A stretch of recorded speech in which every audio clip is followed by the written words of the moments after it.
Green flag racing, longest green flag stretch in nationwide history at Talladega, as we remain caution-free. And I hate to even mention that, but we have not had a yellow flag. I heard Kyle Busch say that he would go to the back if his car was not able to stay up front. He made that run up to the front, and now it looks like he's able to stay there. I don't think you'll see him going to the back unless he gets shuffled out. Yeah, I don't think he's going to do that. And plus, he's got a very small pack of cars there in comparison. Oh, got trouble. 20 just pushed him. That is Clint Boyer in the 29 car and the 99 of Michael Waltrip. Two of the cars running in the top 10. 20 just crashed him. I mean, he just bump draft him into off two, I think. 20 just spun the 99 right across their nose. So first yellow flag of the day, Clint Clear, Boyer, Clint. who has some damage. You see he gets his car righted and pulled away. The roof flap now up on his Chevy. And there's the damage on the front of the 99 car as Michael tries to get his car fired. But this a disappointment for Michael, but a big break for some other drivers. Yeah, especially Dale Earnhardt Jr. He just in front of these leaders and trying hard to stay on the lead lap. He's got a fast car. But this is a tough break for Michael. He was trying really hard to get that lucky dog in case the caution comes out. And right here, he gets a big push off that 20 at the wrong place. That's exactly what we've been talking about. You talk about this bump drafting, you hear about it, and that's just not the place to do it. You're almost to the straightaway, but the driver in front there still has the steering wheel turned a little bit, and it just pushed him right around right in front of Clint Boyer in the 29. Yeah, Michael was running in fourth position, and let's watch the tap. Oh. That's the patience that we're talking about. You just have to show it all the time. Just pushed him. It's nothing intentional on Joey Logano's part, but No, it was definitely a mistake. Yes.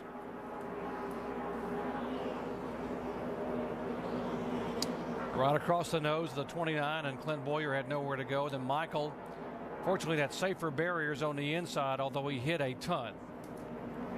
Let's listen to Clint Boyer's radio. Imagine that. Still got his hand out the window. What happened? What happened? Every damn time, same guy.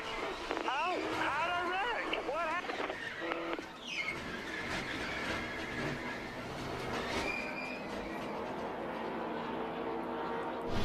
I think when Clint watches this back, he'll have a little different picture of what happened. It's really hard to tell when you're in the car exactly what causes some of these accidents. All single file. 66 right. Trying to get outside the 66. The 5 is outside the 66 and 2 rows back. Clear. 2 lengths back. Move that 5 into the 66. Side by side. Pick up the top with the 5. Still too wide here. Plenty of help. R2 there. Watch the outside there. One inside. Get ready to get him. These spotters are elbow to elbow on the roof above us, and their drivers are door to door on the racetrack. There goes Kyle Busch to the lead on the outside. Yeah. And I can tell you, sometimes sitting in there in this situation, you feel like you're hearing all of those guys talk sometimes. I've been on that roof. I've been one of those spotters, and you can hear that chatter. Kyle Busch takes the lead. Earnhardt Jr. thinks about looking out of the inside. Will stay back up in front of Jason Left. Trouble off turn 2. 61 car, California driver Brandon Witt. Caution's out. And the right rear tire down. And we'll get 4 tires on you. Probably left rear damage, I believe. Third caution flag of the day, and damage on the back of his Ford. That lead draft had just started to get organized on who was going to be where. Yeah, organized for the time being. Yeah, they're going to have to start over here again from single file on this next restart. But you see here, they're already 3 wide or more, and Brandon Witt just goes around. Yeah, you'd have to think that right rear tire went down maybe to start that. That car just kind of snapped around. He was by himself, it looked like. And right along with the 09, John West Townley. In front of me, you see it? Clear. Good job, buddy. Now here's Allgaier now. He's got shuffled back. He's 4 wide. Saw the 75 of Bobby Gerhart there in the middle of this pack, too. He started in 5th today. Had to start it, though. He actually qualified 5th. He had to start in the back of the pack because of the change that they made. Tony Raines in the 34 car was in the top 10 last time by. A lot of guys having great runs. We talked about Talladega surprises in our countdown show and how many drivers you never thought might have a shot. Dale Jarrett said anybody can win it. Tony Raines, wow, how special would it be for this team if he could pull it off? Oh, man, it'd be huge. What a good job he's doing right here. Got Dale Jr. tucked up right behind him. Yeah, back on the inside. Morgan Shepherd in the middle of this mix. He's run up there all day long. A year ago, Morgan Shepherd led this race. He has led it today. He finished 13th. He said it was that win. Oh, out of control goes Kenseth. And over on his roof. Get back on the wheels.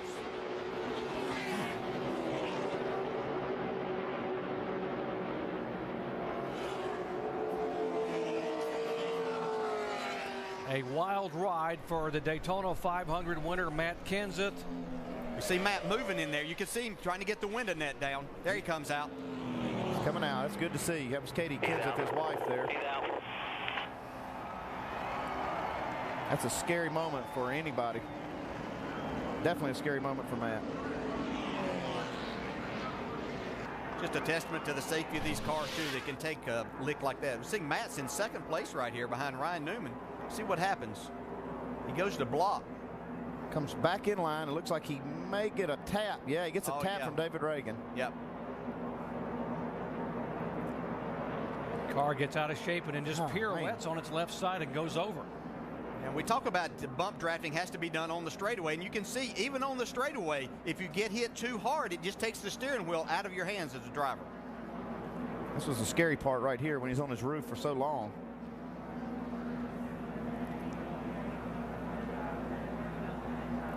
Looked for a minute like he might save it, but then got down there. Golly, this is tough. Yeah, and Matt really did a great job. If he goes up in front, he takes out 15 or 18 cars, so he did a great job of not creating that situation. Let's see what Dale Earnhardt Jr. saw here as the contact took place right in front of him. So everybody jockeying for position here. Oh, Matt gets a shove. Three wide. There's some damage actually on the left rear of the 18. Breaking down low. You're clear right there. Clear all around. They wreck behind you. John West Townley going by. You see, he sees Kenseth's car just rolling over side by side. And you could see in that last shot from Dale Jr.'s that it literally lifted the back of the car off the ground whenever David Reagan. Yeah, you see the back end come off the ground on the 16. There's just no way to control that. It's a strange way to see one flip. You don't normally see them do that. No, but these cars have a liftoff point of getting off the ground at about 170 miles an hour. And no matter, even with all these safety innovations that NASCAR has put into these cars, these cars get in that right situation or wrong they have to situation. get in the perfect spot, yeah. Second time in 3 years we've seen a car go on its roof here. 2 years ago it was Kyle Busch who had a violent rollover down the back straightaway. And now this year it is another veteran in Matt Kenseth and the 18 car on pit road. He had a lot of damage to that left rear, so they had to fix that, and see him still working on it. He was the only car coming down pit road for service. Well, inside of 10 laps to go, Ryan Newman trying to get the win for Kevin Harvick Incorporated. Dale Earnhardt Jr. is there.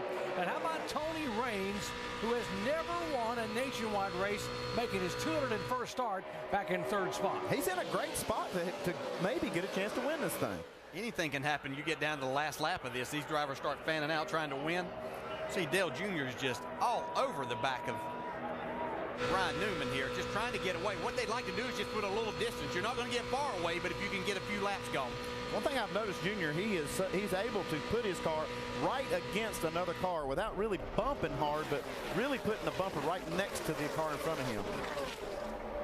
Ryan Newman, if you just joined our coverage, was the pole sitter. First time he's ever driven a NASCAR Nationwide Series race on Daytona or Talladega in a restrictor plate track. Oh, trouble. Oh, that is Stephen Wallace. Right side torn up pretty bad here.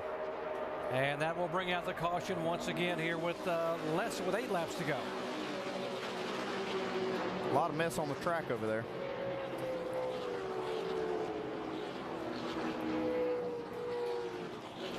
Stephen, one of the cars come on, get it on pit road.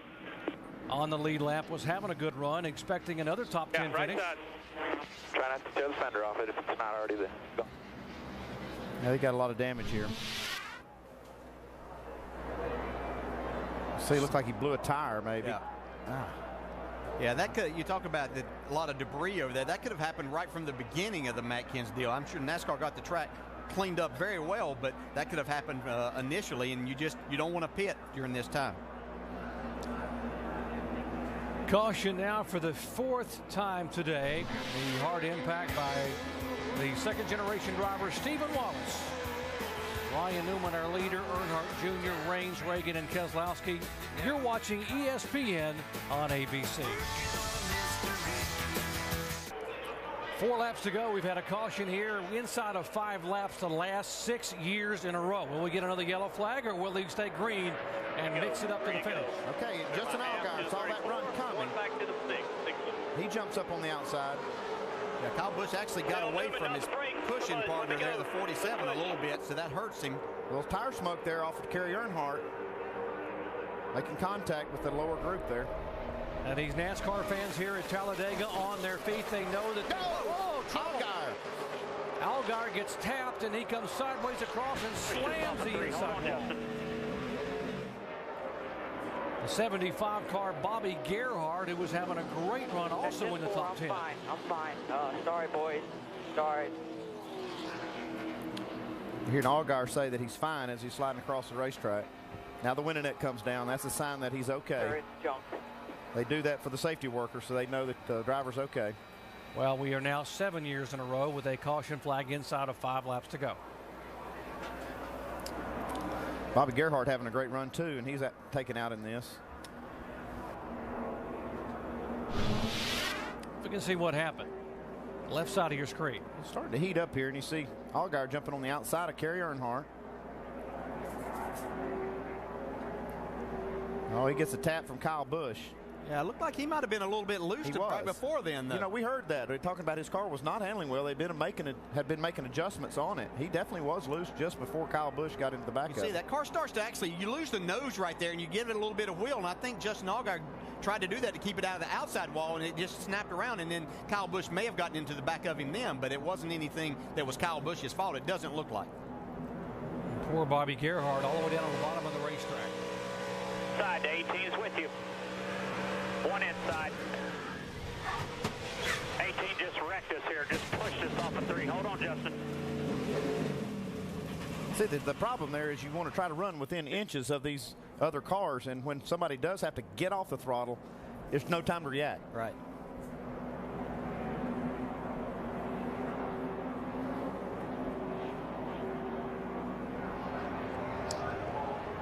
Thankfully, that inside wall has a safer barrier where they came down across, and there's the 23-year-old who has been just so impressive in his Rookie of the Year effort in 2009.